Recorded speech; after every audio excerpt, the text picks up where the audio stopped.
What is the single most dangerous thing, the riskiest thing you could ever do when delivering a PowerPoint presentation? It's not what you think. There's some irony in this too. The single riskiest thing you can do, in my view, is read your PowerPoint presentation in front of people. We've all seen people doing it. They're ignoring you in the audience. Sometimes they're literally turning their back, reading the screen. As you can see, bullet point 1, blah, blah, blah, blah, blah, and bullet point 2, blah, blah, blah, blah. They're reading. Why is this so risky? It's because people hate it. You hate it. I hate it. Nobody enjoys being read to unless you're 4 years old and it's reading time in preschool.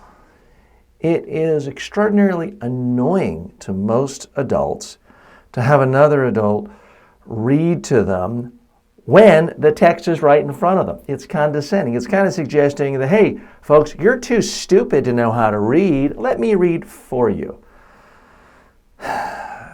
Reading in front of people sets off this negative chain reaction where, number one, you destroy eye contact with the audience. Number two, you destroy the conversational quality of your voice. Number three, you make your speaking speed too consistent. Number four, you become monotone.